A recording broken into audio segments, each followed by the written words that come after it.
2025년 6월 이란의 극초음속 미사일이 이스라엘의 심장부를 겨누고 제3차 중동전쟁의 공포가 최고조에 달했습니다. 믿었던 동맹 미국은 침묵하고 자랑하던 아이언돔은 무용지물이 되었으며 이스라엘이 절망에 빠진 순간 한 천재 분석가가 단 하나의 해법을 찾아냅니다. 전쟁 직전 이스라엘 장성들이 절대 불가능하다며 비웃었던 나라. 그러나 현재 이스라엘의 운명을 바꿀 유일한 단 하나의 카드. 그 나라는 바로 대한민국입니다. 그 놀라운 현장 속으로 들어가 보시죠. 세계의 이슈 속에서 날아온 충격적인 이야기 바로 시작합니다. 그리고 지금 어디에서 시청하고 계신지 댓글로 남겨주세요. 여러분의 이야기도 듣고 싶습니다.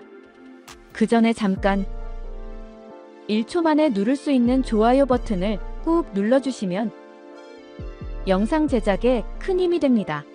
그럼 바로 사연 시작하겠습니다. 여러분은 혹시 조국이 두 개인 사람의 마음을 아십니까? 안녕하세요. 제 이름은 기드온 할레비. 저는 두 개의 위대한 나라를 조국이라 부릅니다. 저의 아버지는 푸른 눈의 미 공군 장군이셨고 저의 어머니는 이스라엘 정보기관 모사드의 유능한 요원이셨어요. 저는 미국의 압도적인 힘과 이스라엘의 처절한 생존 본능을 모두 물려받으며 자라났습니다. 그리고 제 평생의 임무는 이 두 동맹을 더욱 굳건히 하여 저의 조국 이스라엘의 하늘을 지키는 것이었죠. 하지만 오늘 저는 제가 믿었던 모든 것들이 어떻게 무너져 내렸는지, 그리고 전혀 예상치 못했던 곳에서 발견한 충격적인 진실에 대해 고백하려 합니다. 지금 이스라엘의 상황은 좋지 않습니다. 저희의 영원한 주적, 이란은 이제 과거의 약한 상대가 아닙니다. 그들은 저희의 자랑이었던 다층 방공망을 뚫을 수 있는 무서운 신형 미사일을 손에 넣었습니다. 매일 밤 저희 국민들은 어디서 날아올지 모르는 미사일의 공포에 떨며 잠을 청하고 있어요.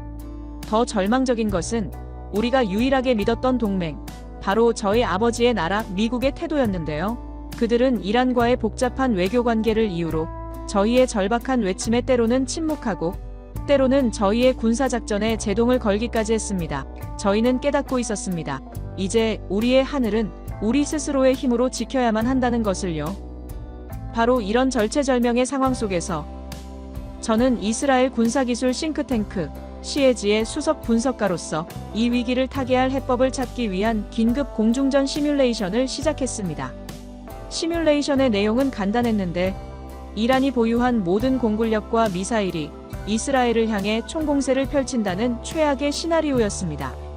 시뮬레이션이 시작되자 이스라엘의 아디르 편대와 라함 편대는 이란의 낡은 전투기들을 압도하기 시작했습니다. 저는 역시 하늘의 지배자는 우리 이스라엘 공군이라며 안도의 한숨을 내쉬었습니다. 하지만 시뮬레이션이 일주일째로 접어들자 끔찍한 일이 벌어졌는데, 이스라엘의 압도적인 기술력에도 불구하고 계속되는 소모전의 보급과 정비가 무너지며 전투기들의 가동률이 급격히 떨어지기 시작한 것입니다. 그리고 마침내 시뮬레이션은 이스라엘의 처참한 패배로 끝이 났습니다. 저는 좌절했습니다. 바로 그때였어요. 회의실 구석에 있던 한 젊은 분석관이 조심스럽게 제안을 하나 했습니다. 혹시 제3국의 변수를 넣어보는 것은 어떻겠습니까? 최근 나토 훈련에서 주목받고 있다는 대한민국의 KF-21 보람의 전투기 말입니다. 저는 그 말을 듣고 코웃음을 쳤습니다. 대한민국, 제가 MIT에서 공부할 때 그들은 반도체나 만드는 나라에 불과했습니다. 그런 나라의 전투기가 감히 이 시뮬레이션의 변수가 될 수 있다고? 저는 말도 안 되는 소리라며 무시하려 했습니다. 하지만 지푸라기라도 잡는 심정으로 저는 마지못해 승인을 했어요. 데이터를 입력해보세요. 그리고 제 인생을 통틀어 가장 거대한, 가장 충격적인 광경이 거대한 파노라마 화면에 펼쳐졌습니다. 첫 번째 패배의 데이터를 초기화하고 대한민국 KF-21 보라매를 아군, 즉 이스라엘 공군의 동맹으로 추가하여 두 번째 시뮬레이션을 지시했습니다. 회의실의 다른 분석관들은 저를 동정하거나 혹은 한심하다는 듯한 눈빛으로 바라보았습니다. 그들의 표정에는 저런다고 결과가 바뀔 리가 없어라는 냉소가 가득했고, 시뮬레이션이 다시 시작되자 화면에는 첫 번째와 마찬가지로 이스라엘 영공을 향해 무섭게 돌진해오는 수백 기의 이란 전투기와 폭격기들이 벌떼처럼 나타났습니다. 분석관들의 얼굴에는 또다시 절망적인 긴장감이 감돌았어요. 바로 그때였습니다.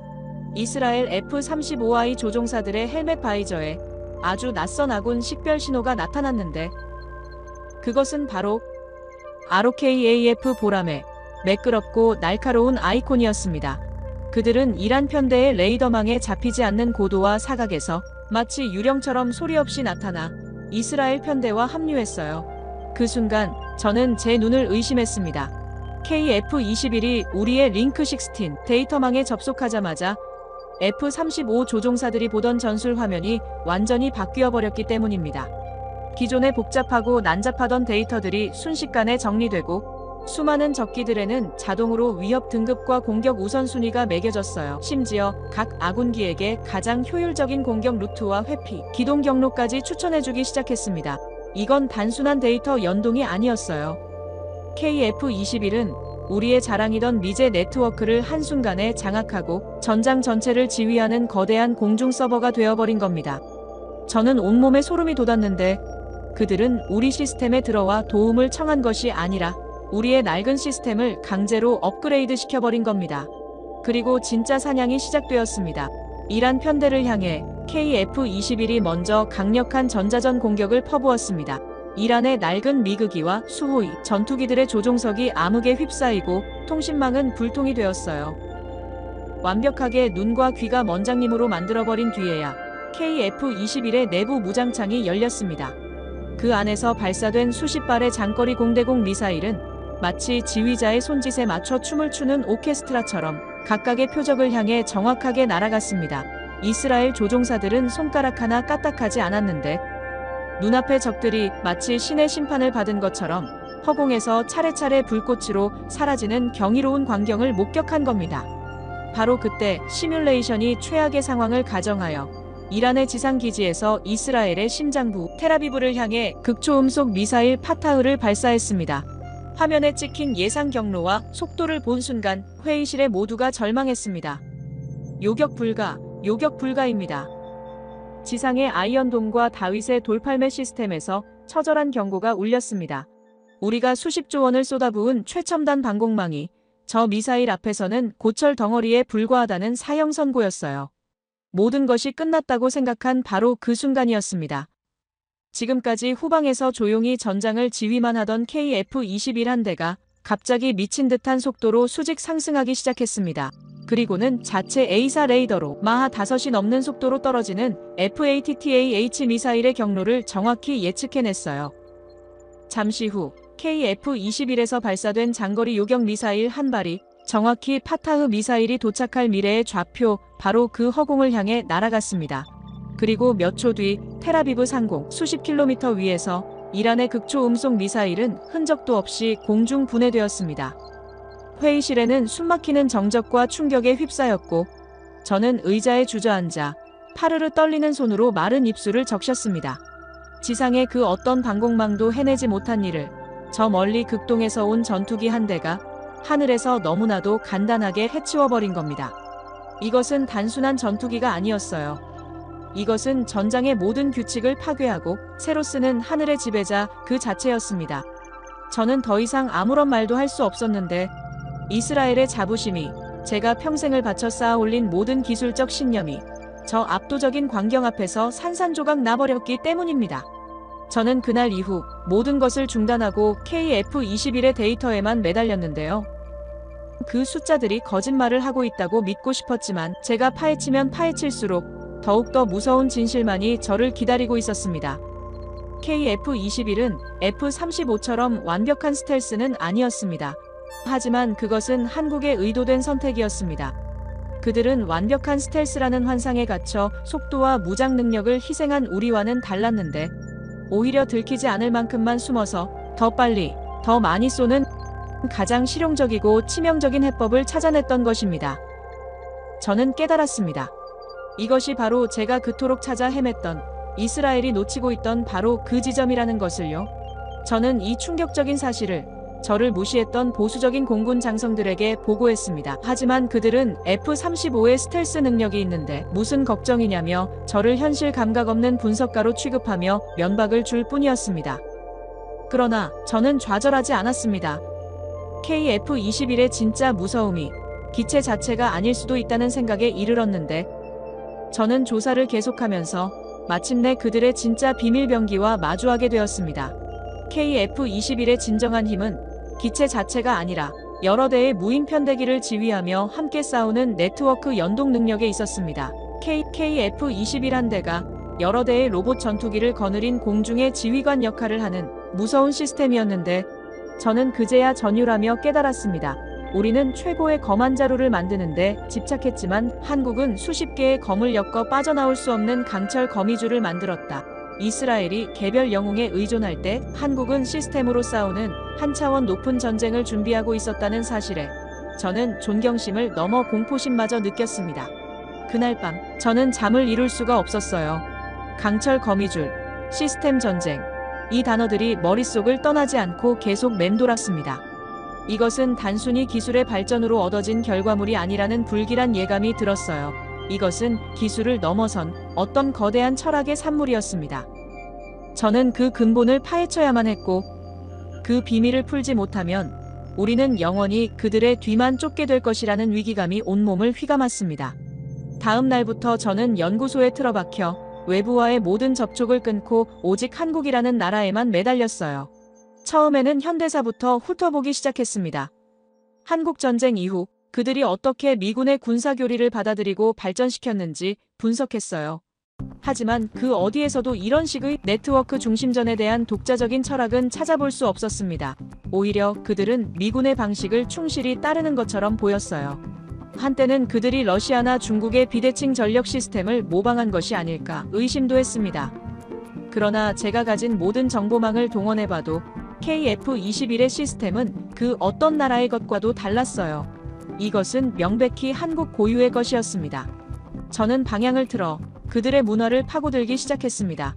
그 유명하다는 빨리빨리 문화가 이런 속도의 개발을 가능하게 했을 수는 있겠지요. 하지만 그것은 과정의 효율성을 설명할 뿐 결과물에 담긴 사상의 근원을 설명해주지는 못했습니다. 답답한 마음에 저는 연구소 데이터베이스에서 한국의 고대사 관련 논문들을 닥치는 대로 검색하기 시작했어요. 수많은 왕조의 흥망성쇠, 무수한 전쟁 기록들을 훑어보았습니다. 화차나 하객진 같은 흥미로운 무기 체계도 있었지만 제가 찾던 지휘관과 다수 유닛의 유기적 결합이라는 개념과는 조금씩 결이 달랐습니다. 그러다 저는 완전히 지쳐서 잠시 머리를 식힐 겸 고고학 데이터베이스로 넘어갔어요. 바로 그때였습니다. 제 눈에 아주 낡고 해상도가 낮은 흑백 사진 하나가 들어왔어요. 수많은 고분 벽화 사진 중 하나였는데 고구려 덕흥리 고분 벽화라는 설명이 붙어 있었습니다. 사진 속에는 말을 탄 귀족으로 보이는 한 인물이 팔뚝에 날카로운 눈매에 새 한 마리를 올려두고 있었어요. 그냥 무심코 지나칠 수도 있는 작은 그림이었습니다. 하지만 위험 분석으로 단련된 저의 감각이 그 그림에서 무언가 이상한 점을 발견해냈습니다. 그것은 단순한 장식이나 애완동물이 아니었어요. 그림 속 인물과 새 사이에는 마치 지휘관과 그의 병기처럼 팽팽한 긴장감과 깊은 유대감이 동시에 느껴졌습니다.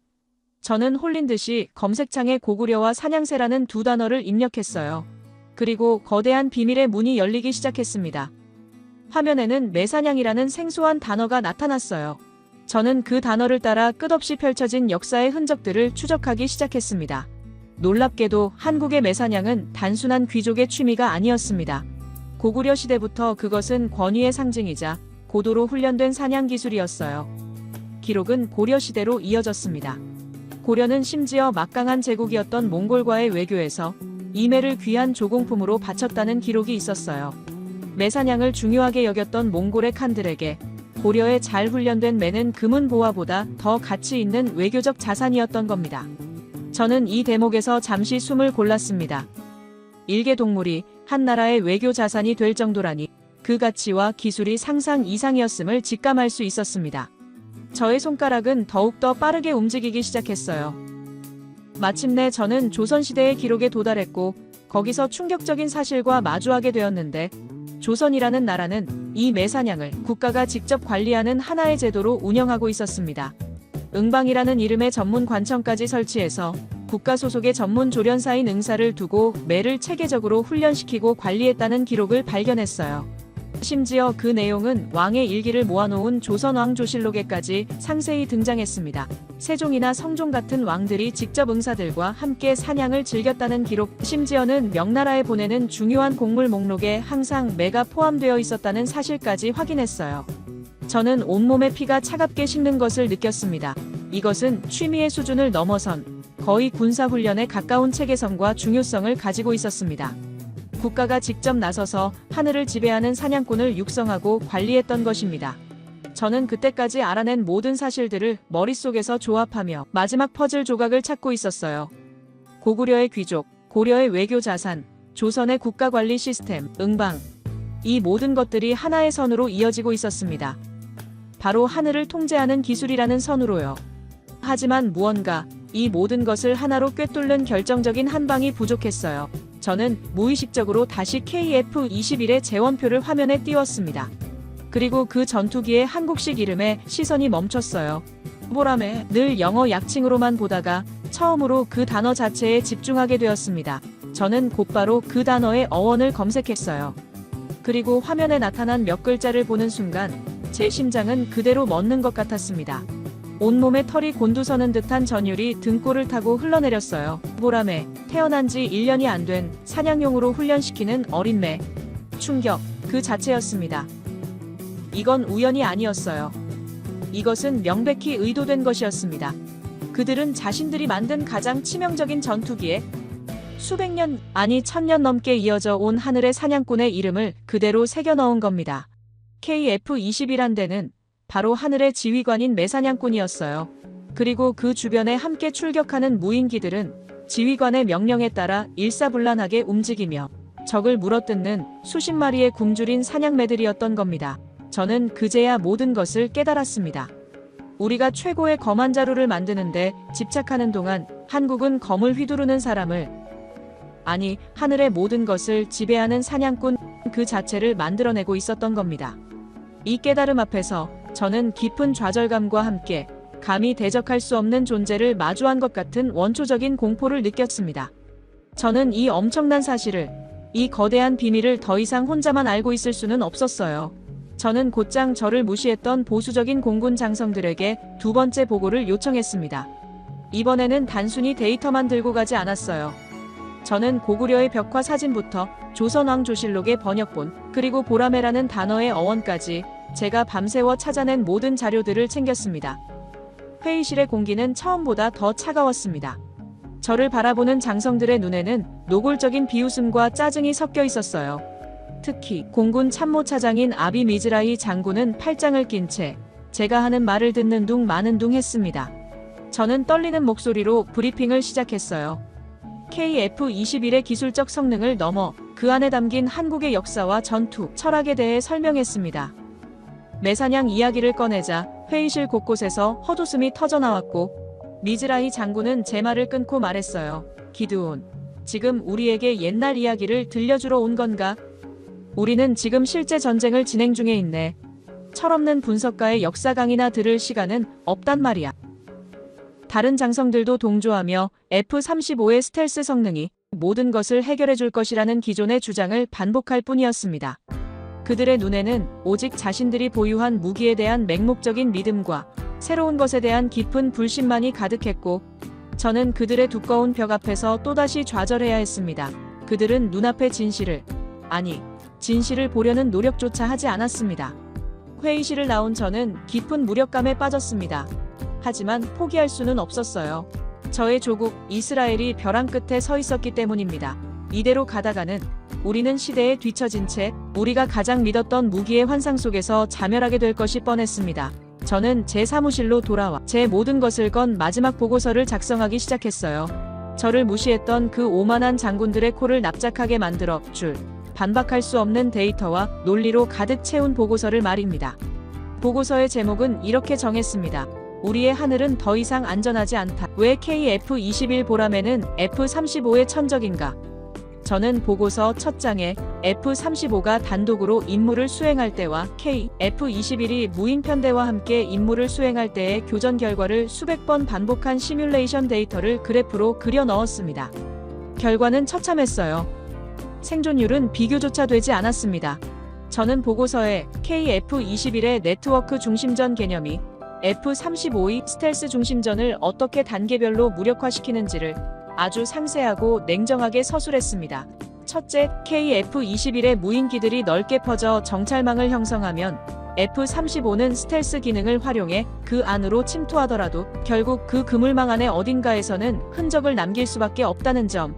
둘째, 일단 한 대의 무인기가 F-35의 희미한 흔적이라도 포착하면 그 정보는 실시간으로 지휘관인 KF-21과 다른 모든 무인기에게 공유되어 그물망 전체가 F-35를 향해 좁혀온다는 점. 셋째, KF-21 본체는 안전한 후방에서 무인기들이 보내온 정보를 종합해 가장 최적의 공격 각도와 시간을 계산한 뒤 장거리 공대공 미사일을 발사한다는 점을 명시했습니다.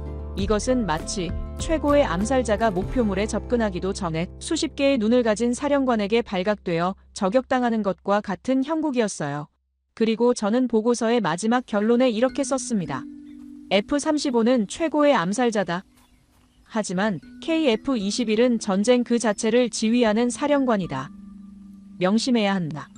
암살자는 결코 사령관을 이길 수 없다.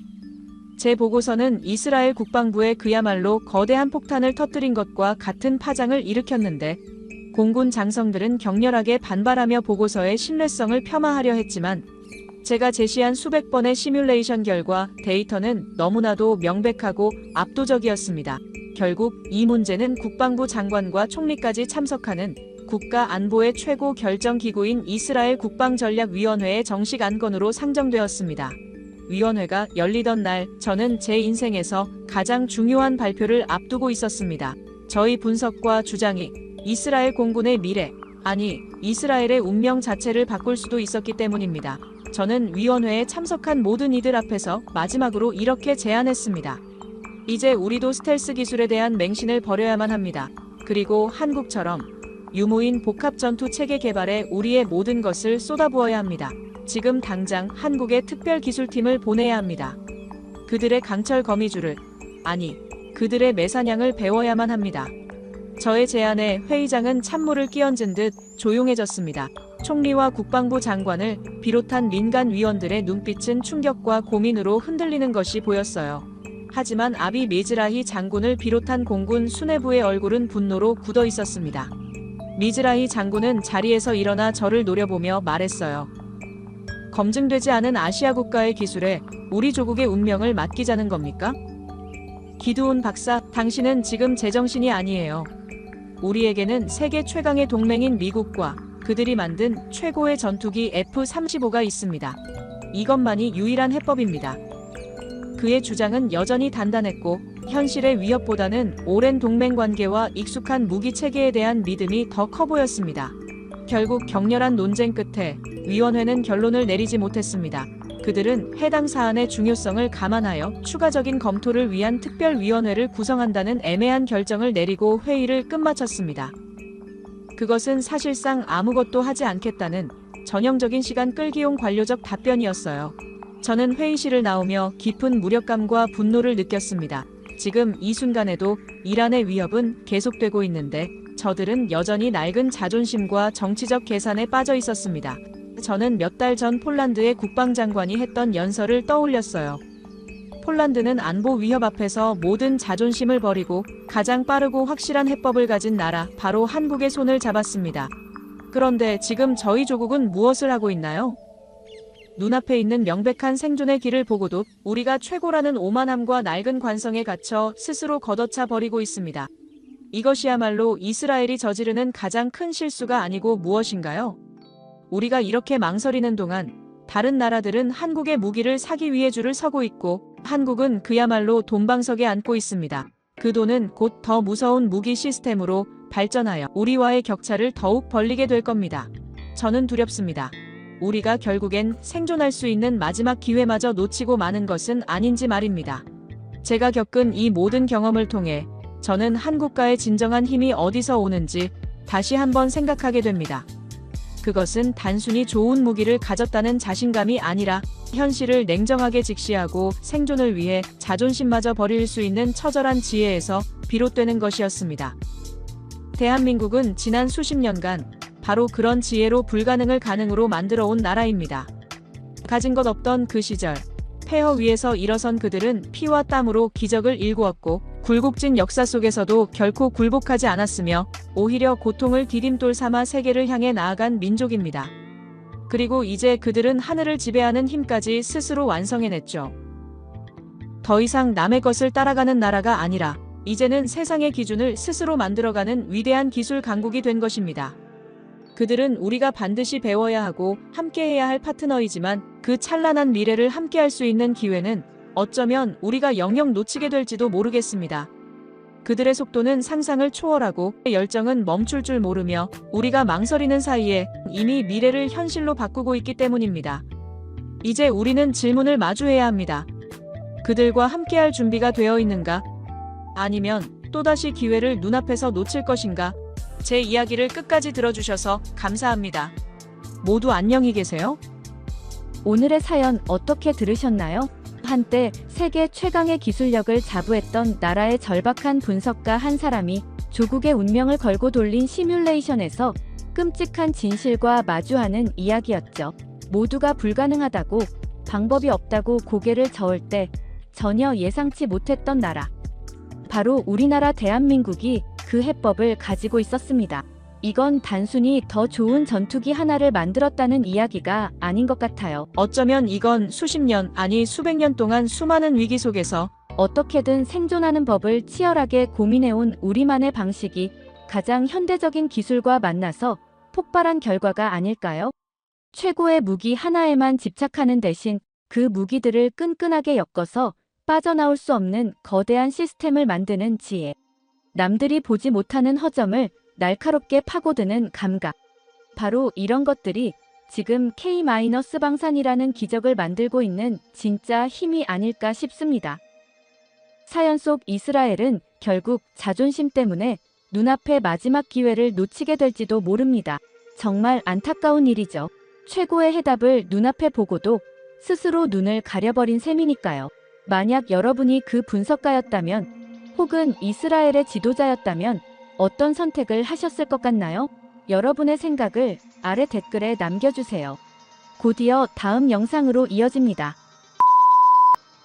말도 안 되는 일이 벌어졌습니다. 교실 안에서 펼쳐진 충격적인 광경에 미국 최고 명문 사립학교가 발칵 뒤집혀진 것인데요. 모두가 불가능하다고 단언했던 난제를 동아시아의 작은 나라에서 온 전학생이 단 몇 초 만에 해결해버린 것입니다. 어떤 이야기가 담겨 있을지 사연을 통하여 알아가 보도록 하겠습니다. 그 전에 잠깐 1초 만에 누를 수 있는 좋아요 버튼을 꾹 눌러주시면 영상 제작에 큰 힘이 됩니다. 그럼 바로 사연 시작하겠습니다. 안녕하세요. 저는 필립스 아카데미 앤도버에 다니는 브리즈라고 합니다.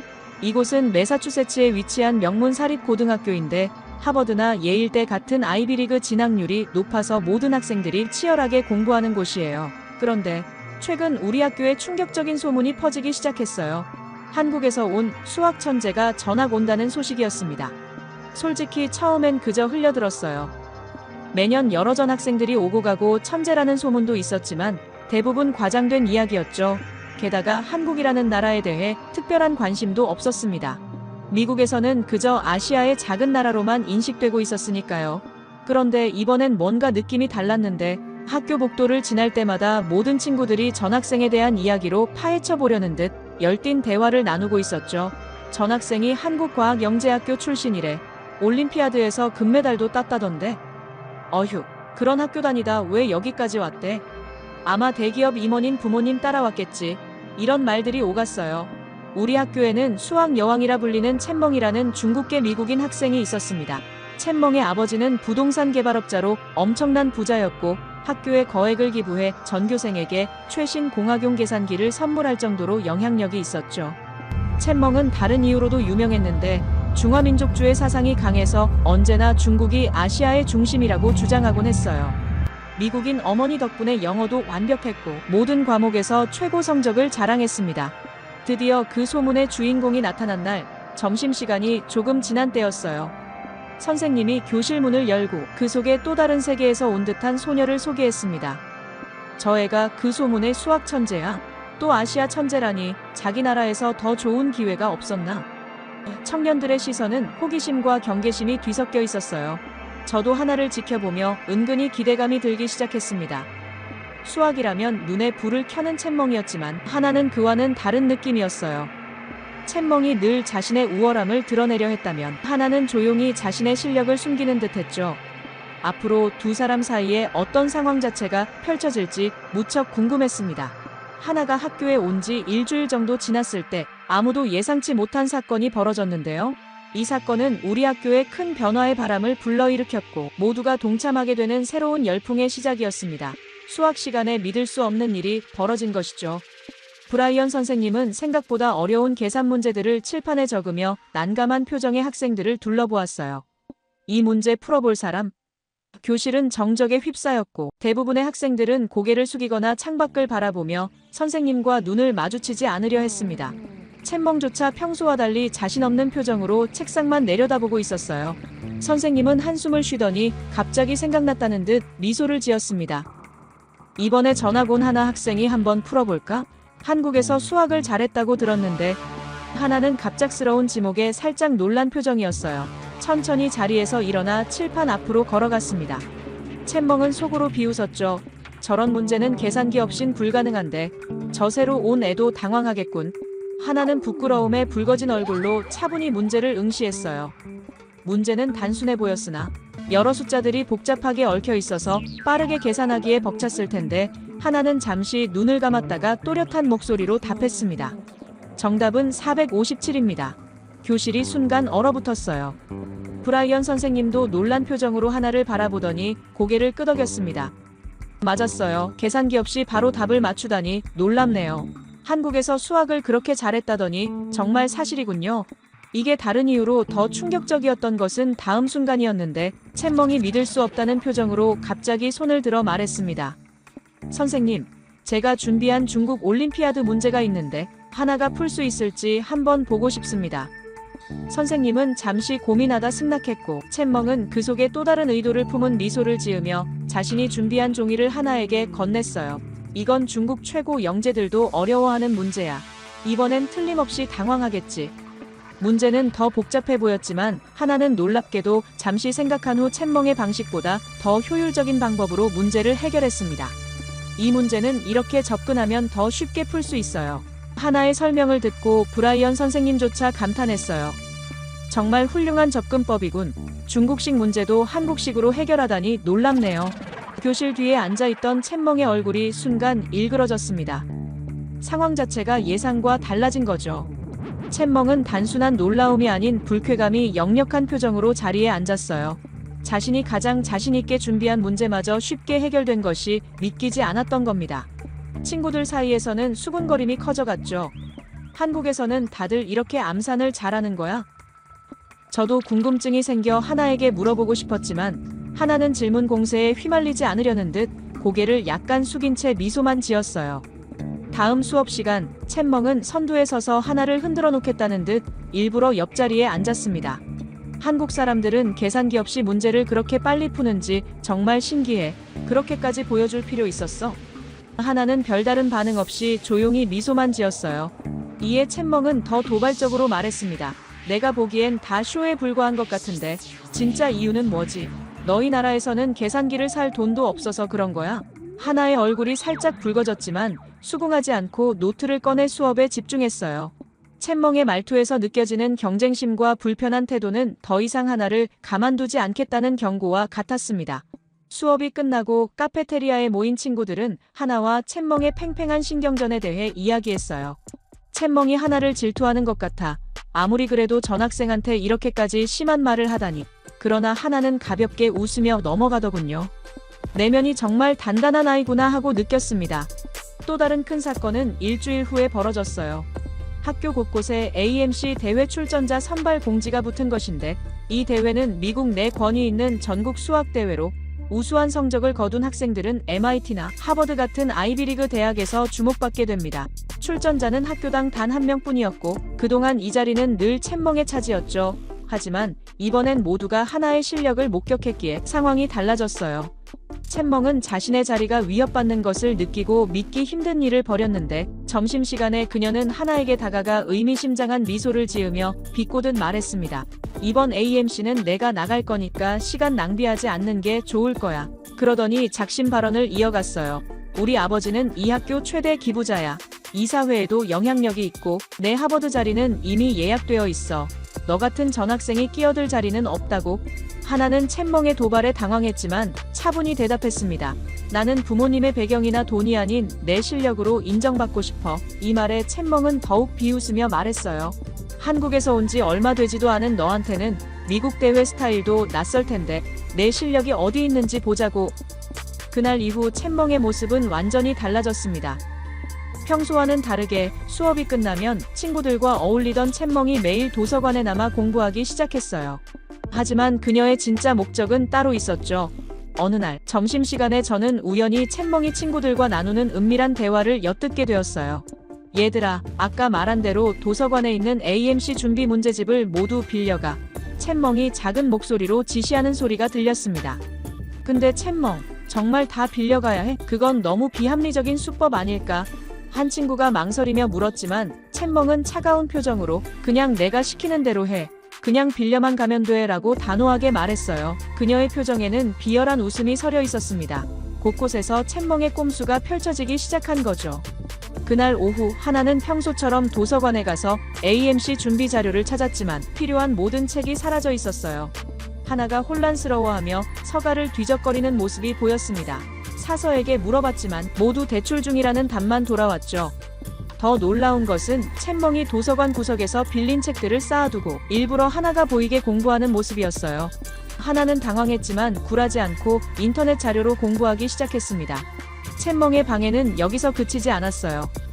그녀는 AMC 스터디 그룹에서 하나를 고의로 제외시켰고 심지어 이전 기출문제를 배포할 때도 하나에게만 주지 않았죠. 한 번은 챗멍이 하나의 노트를 실수로 물을 쏟아 망치기까지 했어요. 한편 하나는 부모님이 글로벌 비즈니스로 바쁘심에도 물질적 도움을 요청하지 않고 스스로의 힘으로 준비했습니다. 챗멍의 끊임없는 방해에도 하나는 묵묵히 자신만의 방법을 찾아냈어요. 인터넷에서 문제를 프린트하고 한국 선생님들과 화상통화로 조언을 구하며 심지어 폐지로 버려진 이전 문제집을 복구해 밤늦게까지 연습했죠. 하나의 성실함이 빛나는 순간들이었어요. 챗멍의 방해가 극에 달했던 건 시험 전날이었습니다. 그녀는 친구들을 통해 하나가 부정행위를 준비하고 있다는 거짓 소문을 퍼뜨렸어요. 심지어 브라이언 선생님에게도 익명의 편지를 보내 하나를 의심하게 만들었죠. 하나는 이 모든 상황에 혼란스러웠지만 자신의 실력을 믿고 묵묵히 준비했습니다. 드디어 선발 시험날이 밝았어요. 시험은 고난도 문제들로 구성되었고 2시간 동안 계산기 없이 진행되었는데 저를 포함한 모든 친구들이 계산기 없는 수학의 두려움을 느끼고 있었지만 챗멍과 하나는 신중히 문제를 풀어나갔죠. 챗멍은 자신감 넘치는 표정이었지만 가끔 하나를 힐끔거리며 초조해하는 모습도 보였어요. 시험이 끝나고 우리는 모두 교실에 모여 결과 발표를 기다렸습니다. 긴장된 분위기 속에서 선생님이 종이를 들고 들어왔어요. 시험지를 검토했습니다. 이번 AMC 출전자는 선생님은 잠시 숨을 고르더니 말을 이었는데요. 김하나 학생이 최종 선발되었습니다. 순간 교실은 충격적인 정적에 휩싸였어요. 챗멍이 아닌 하나가 선발되다니. 솔직히 챗멍의 부모님 영향력과 그 모든 방해 공작을 생각하면 예상 밖의 결과였죠. 가장 믿지 못할 반응을 보인 건 단연 챗멍이었어요. 그녀는 한참 동안 말없이 서 있다가 갑자기 분노한 표정으로 소리쳤습니다. 말도 안 돼요. 선생님, 분명 뭔가 잘못된 거예요. 모든 시선이 챗멍에게 쏠렸고 그녀는 목소리를 더욱 높였습니다. 저는 이 선발전을 위해 매일 밤늦게까지 준비했어요. 모든 문제를 완벽하게 풀었는데 그런데 갑자기 하나가 선발된다는 건 있을 수 없는 일이에요. 챗멍의 얼굴은 분노로 달아올라 있었고 말할 때마다 손까지 떨리는 게 보였어요. 그리고 더 큰 충격적인 주장을 했습니다. 하나가 부정행위를 한 게 분명해요. 어떻게 전학생이 저를 이길 수 있었겠어요? 순식간에 교실은 다시 정적에 휩싸였고 모두가 깜짝 놀라 하나와 챗멍을 번갈아 쳐다보며 숨을 죽였어요. 브라이언 선생님은 심각한 표정으로 챗멍에게 다가가 단호하게 말씀하셨어요. 챗멍 학생 시험 답안과 점수는 여러 차례 확인했어요. 하나는 실력으로 선발된 것이 맞습니다. 그러나 챗멍은 선생님의 말을 믿지 않았어요. 제 아버지가 이 사실을 알면 가만히 있지 않을 거예요. 선발 결과 발표 이후 챗멍의 복수는 더욱 집요해졌습니다. 그녀는 학교 전체에 하나가 부정행위로 선발되었다는 소문을 퍼뜨리기 시작했어요. 곳곳에서 한국 학생이 문제 유출로 합격했다는 말이 들려왔죠. 하지만 더 충격적인 사실이 곧 드러났어요. 선발 당일 챗멍의 점수는 하나보다 무려 30점이나 낮았다는 사실이 학교 게시판에 공개되었습니다. 이 점수 차이는 누가 봐도 압도적이어서 부정행위 주장은 설득력을 잃기 시작했죠. 하나는 선발 이후 AMC 대회를 위한 본격적인 준비에 들어갔습니다. 그러나 챗멍의 방해는 끝나지 않았어요. 챗멍은 아버지의 영향력을 이용해 학교 도서관에 있는 AMC 관련 자료들을 모두 특별 보관이라는 명목으로 일반 학생들이 접근할 수 없게 만들었습니다. 심지어 하나가 사용하던 교실도 갑자기 수리 중이라며 폐쇄되었죠. 이런 파렴치한 방해에도 불구하고 하나는 믿기 힘든 적응력을 보여주었어요. 그녀는 챗멍을 피해 매일 새벽 4시에 일어나 빈 교실에서 홀로 공부했고, 밤에는 한국의 선생님들과 화상통화로 지도를 받았습니다. 특히 인상적이었던 건 하나만의 독창적인 학습법이었어요. 이용 가능한 자료가 부족하자 하나는 자신만의 문제집을 만들기 시작했습니다. 기존 문제를 변형하고 더 어렵게 만들어 스스로에게 도전했습니다. 어느 날 오후 도서관에서 지친 모습으로 공부하던 하나에게 용기를 내어 다가갔어요. 하나, 괜찮아. 챗멍이 너무하는 것 같아. 하나는 잠시 놀란 듯 했지만 이내 미소 지었습니다. 괜찮아, 브리즈. 이런 상황은 나한테 오히려 좋은 훈련이 되고 있어. 그녀의 답변에 저는 더 깊은 존경심을 느꼈어요. 사실 한국에서도 비슷한 경험이 있었어. 경쟁이 치열한 환경에서는 늘 이런 일이 생기기 마련이야. 하나는 차분히 설명했습니다. 중요한 건 방해에 흔들리지 않고 내 길을 가는 거지. 이건 내가 부모님께 배운 거야. 그 순간 하나의 정신력이 챗멍의 물질적 배경보다 얼마나 강한지 깨달았어요. 하나의 이야기에 감동한 저는 용기를 내어 제안했습니다. 내가 도울 일이 있을까? 우리 집에 예전 AMC 관련 책이 몇 권 있어. 하나의 눈이 반짝였어요. 정말? 그거 정말 도움이 될 것 같아. 이렇게 저는 하나의 비밀 조력자가 되었고, 점차 다른 친구들도 하나를 돕기 시작했습니다. 챗멍이 고의로 하나를 제외시킨 스터디 그룹과는 별도로 우리는 새로운 스터디 모임을 만들었어요. 처음엔 저와 하나뿐이었지만 곧 5명, 10명으로 늘어났죠. 하나는 이 모임에서 한국식 암산법을 가르쳐 주었고, 저희는 처음으로 계산기 없이 복잡한 계산을 해보는 경험을 했습니다. 놀랍게도 연습하면 할수록 실력이 빠르게 향상되었어요. 챗멍은 이런 변화를 알아차리고 더욱 분노했습니다. 어느 날 그녀는 우리 스터디 모임에 난입해 소리쳤어요. 너희들까지 저 한국 따위의 전학생 편에서 중국이 수학의 종주국인 걸 몰라. 그녀의 중화민족주의적 발언에 교실은 정적에 빠졌습니다. 하나는 침착하게 대답했어요. 수학은 어느 한 나라의 것이 아니라 인류 공통의 것이야. 우리 모두 함께 배우면 좋지 않을까? 이 순간 챗멍의 오만함과 하나의 겸손함이 극명하게 대비되었고, 더 많은 학생들이 하나의 편에 서기 시작했습니다. 챗멍은 마지막 수단으로 아버지를 학교에 불러들였어요. 챗멍의 아버지는 교장실에서 큰 소리로 항의했지만 브라이언 선생님은 하나의 실력과 인품을 굳게 변호했습니다. 아버님, 학교 기부금이 중요하지만 학생의 진정한 실력과 공정함이 더 중요합니다. AMC 대회가 일주일 앞으로 다가왔을 때 챗멍의 방해는 절정에 달했습니다. 하나의 대회 신청서가 실수로 분실되었고 대회장 교통편 예약도 취소되었어요. 하지만 이제 하나에겐 든든한 지원군이 생겼습니다. 저희는 단체로 학교 행정실에 가서 하나의 신청서를 다시 제출했고, 대회 당일 카풀을 조직해 하나를 대회장까지 데려다 주기로 했어요. 대회 전날 밤, 챗멍은 마지막 시도로 하나의 기숙사방을 찾아와 심리전을 펼쳤습니다. 내일 내가 망신당하는 모습을 전교생이 볼 거야. 한국인이 어떻게 미국 대회에서 이길 수 있겠어? 하나는 그저 미소 지으며 말했어요. 기다려봐. 내가 한국을 대표해서 최선을 다할게. 이 자신감 넘치는 모습에 챗멍은 더 이상 할 말을 잃고 떠났습니다.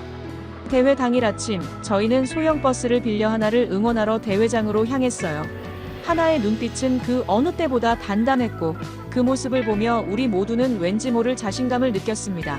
이제 모든 준비는 끝났고 하나가 진정한 실력을 보여줄 시간이 왔어요. 대회장은 전국에서 모인 수학 영재들로 가득했습니다. 화려한 복도와 역사적인 건물이 주는 압박감 속에서도 하나는 차분한 모습이었어요. 저희 응원단은 객석에 자리를 잡고 긴장된 마음으로 대회 시작을 기다렸습니다. 놀랍게도 챔멍도 몇몇 친구들과 함께 왔더군요. 하나가 실패하는 모습을 보기 위해서였을까요? 대회는 여러 라운드로 구성되어 있었어요. 첫 라운드는 기초 문제로 시작했지만 곧 난이도가 급격히 높아졌습니다. 많은 참가자들이 계산기를 사용할 수 없다는 규칙에 당황하는 모습이었죠. 하지만 하나는 전혀 다른 모습이었어요. 그녀는 문제지를 받자마자 깊이 집중하며 놀라운 속도로 풀어나갔습니다. 첫 라운드가 끝나고 잠시 휴식 시간에 하나에게 물었어요. 어때? 많이 어려워? 하나는 웃으며 고개를 저었습니다. 챔멍이 빌려간 문제집보다 오히려 쉬운 것 같아. 생각보다 괜찮아. 그녀의 유머, 감각에 우리 모두 웃음을 터뜨렸어요. 멀리서 우리를 지켜보던 챔멍의 표정이 굳어지는 것이 보였습니다. 두 번째 라운드는 더욱 난이도가 높아졌어요. 대회장에는 긴장감이 감돌았고 일부 참가자들은 이미 포기한 듯 고개를 떨구기 시작했습니다. 심사위원들도 참가자들의 고전하는 모습에 안타까운 표정이었죠. 그런데 그 속에서 하나는 놀라운 집중력을 보여주었어요. 문제를 읽고 잠시 생각한 후 빠르게 풀이를 적어나갔습니다. 특히 충격적이었던 건 세 번째 라운드였어요. 심사위원장이 2라운드는 역대 가장 어려운 문제들로 구성되어 있습니다라고 발표했을 때 참가자들 사이에서 술렁임이 일었습니다. 하지만 하나는 차분히 문제지를 받아들었고 모두가 고민하는 동안 묵묵히 풀어나갔어요. 한 문제를 풀 때 하나의 손이 종이 위를 춤추듯 움직이는 모습이 마치 예술작품을 만드는 것 같았습니다. 객석에서 지켜보던 심사위원 중 한 명이 동료에게 속삭이는 소리가 들렸어요. 저 한국 학생은 계산을 어떻게 저렇게 빨리 하지? 놀라운데 그 말을 들은 챔멍의 얼굴이 창백해졌습니다. 그녀의 표정에는 분노와 함께 어쩔 수 없는 현실을 인정해야 하는 복잡한 감정이 어려 있었어요. 마지막 라운드, 참가자들의 절반 이상이 이미 포기한 상태였습니다. 남은 참가자들도 대부분 문제의 절반도 풀지 못한 상황이었죠. 하지만 하나는 끝까지 집중력을 잃지 않고 문제를 풀어나갔어요. 시간이 얼마 남지 않았을 때 하나는 모든 문제를 다 풀고 다시 검토까지 하는 여유를 보였습니다. 그 모습에 심사위원들조차 놀라움을 감추지 못했어요. 드디어 대회가 끝나고 심사가 시작되었습니다. 저희는 초조하게 결과를 기다렸어요. 친구들과 함께 하나를 위해 간식을 사왔는데 하나는 오히려 저희를 걱정했습니다. 저 때문에 이렇게 멀리 와서 기다리게 해서 미안해요. 하나의 배려심에 오히려 저희가 감동했어요. 마침내 결과 발표 시간이 왔습니다. 올해 AMC 대회 결과를 발표하겠습니다. 심사위원장의 목소리가 대회장에 울려 퍼졌어요. 놀랍게도 올해는 만점을 받은 참가자가 있습니다. 필립스 아카데미 엔도버의 김하나 학생입니다. 순간 대회장이 환호성으로 가득 찼고 저희 응원단은 자리에서 벌떡 일어나 기쁨의 함성을 질렀습니다. 그녀는 겸손하게 고개를 숙이며 감사 인사를 전했습니다. 시상식 후 기자들이 하나에게 몰려들었어요. 한국 학생으로서 미국 대회에서 우승한 소감이 어때요? 계산기 없이 어떻게 그렇게 빠르게 계산할 수 있나요? 하나는 차분하게 대답했습니다. 한국에서는 어릴 때부터 암산과 주산을 배우고 기본기를 중요시해요. 이런 훈련이 지금의 저를 만들었다고 생각합니다. 그때 놀랍게도 챔멍이 사람들을 밀치고 하나에게 다가왔어요. 모두가 무슨 일이 일어날지 긴장했지만 예상 밖의 상황이 벌어졌습니다. 챔멍의 얼굴은 분노로 일그러져 있었고 그녀는 하나를 향해 차가운 눈빛을 던지며 말했어요. 운이 좋았네. 다음번엔 이렇게 되지 않을 거야. 그러고는 주변 사람들을 무시한 채 곧장 대회장을 빠져나가 집으로 향했습니다. 학교로 돌아오는 버스 안에서 하나는 조용히 창밖을 바라보며 생각에 잠겨 있었어요. 그녀 옆에 앉아 물었습니다. 무슨 생각해? 하나는 미소 지으며 대답했어요. 이번 대회를 통해 배운 게 많아. 챔멍과의 갈등도 사실은 나에게 큰 선물이었던 것 같아. 하나의 긍정적인 시각에 다시 한번 깊은 감명을 받았습니다. 정말 너와 챔멍은 같은 아시아인이라고 믿기 힘들어. 제가 솔직하게 말했어요. 너희 둘이 너무 다르잖아. 하나는 잠시 생각하더니 대답했습니다. 모든 사람은 자라온 환경과 가치관에 따라 달라져요. 국적보다 중요한 건 어떤 마음을 품고 사느냐 하는 거죠. 하나의 이런 마음에 저는 깊은 감동을 느꼈습니다. 학교에 도착했을 때 놀랍게도 많은 학생들이 현수막을 들고 하나를 기다리고 있었는데요. 우리 학교의 자랑 하나를 환영합니다. 그 중에는 챔멍의 친구들도 있었죠. 그들은 챔멍의 행동에 실망했다며 하나에게 축하 인사를 건넸습니다. 하나는 부끄러워하며 고개를 숙였지만 그녀의 눈에서는 기쁨의 눈물이 반짝였습니다. 이제 하나는 단순한 전학생이 아닌 학교의 자랑이자 새로운 역사가 되었어요. 하나의 AMC 대회 우승 소식은 학교를 넘어 지역 신문과 교육 전문 매체에까지 실렸고, 필립스 아카데미 엔도버는 하나의 성과를 자랑스럽게 홍보했으며, 하루아침에 하나는 학교의 영웅이 되었어요. 이전에 하나를 무시하던 학생들도 이제는 그녀와 친해지려고 애썼습니다. 그런 급작스러운 관심 속에서도 하나는 변함없이 겸손하고 친절한 모습을 보여주었어요. 챗멍은 대회 이후 며칠간 학교에 나타나지 않았습니다. 소문에 따르면 그녀는 아버지와 함께 중국으로 잠시 떠났다고 해요. 그녀가 돌아왔을 때 예전의 오만한 모습은 사라졌지만 여전히 하나를 마주치면 차가운 눈빛을 보냈죠. 그런 챗멍을 보면서 저는 아시아인이란 카테고리로 묶어서 생각했던 제 과거의 편협함이 부끄러웠어요. 같은 아시아인이라도 이렇게 다를 수 있다니. 챗멍의 중화민족주의와 하나의 개방적인 세계관은 완전히 달랐습니다. 하나의 인기가 절정에 달했을 때 그녀는 놀라운 제안을 했어요. 다들 내가 어떻게 암산을 잘하는지 궁금해하는데 한국식 암산법을 알려주는 특별 수업을 열면 어떨까? 이 제안에 많은 학생들이 열광적으로 반응했고, 브라이언 선생님의 허락을 받아 매주 수요일 방과 후에 한국식 암산 클럽이 시작되었습니다. 첫 모임에는 20명 정도의 학생들이 모였어요. 놀랍게도 그 중에 챗멍의 친구들도 몇몇 있었습니다. 하나는 칠판에 구구단표를 그리며 설명을 시작했어요. 한국에서는 어릴 때부터 구구단을 노래처럼 외워요. 이게 암산의 기본이 됩니다. 하나의 설명은 명쾌하고 쉬웠어요. 하나는 구구단 노래를 부르듯 외웠고, 학생들은 신기한 듯 따라했습니다. 복잡한 계산을 단순화하는 방법을 배우면서 학생들의 눈빛이 반짝이기 시작했어요. 하나가 알려준 대로 따라하니 계산기 없이 암산이 가능했고, 교실은 흥분과 놀라움으로 가득 찼습니다. 클럽 활동이 끝나고 저는 하나에게 진심 어린 감사를 표했어요. 별거 아니야. 한국에선 다들 이렇게 배워서 배운 대로 알려준 것뿐이야. 너희가 잘 따라해줘서 더 놀라운걸. 그 순간 문득 깨달았어요. 우리가 당연하게 여기는 것들이 다른 문화에선 특별할 수 있고, 반대로 우리에게 특별한 것이 다른 곳에선 일상일 수 있다는 것을요.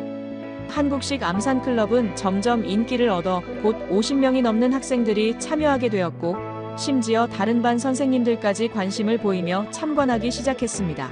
학생들은 계산기 없이도 복잡한 계산을 할 수 있게 되었고, 수학 성적도 전반적으로 향상되기 시작했어요. 브라이언 선생님은 하나의 방식을 수업에도 부분적으로 도입했습니다. 이런 기초 훈련이 얼마나 중요한지 다시 깨닫게 되었어. 특히 감동적이었던 건 하나가 가르치는 방식이었는데, 그녀는 누구도 비난하거나 서두르지 않고 각자의 속도를 존중하며 기다려주었습니다.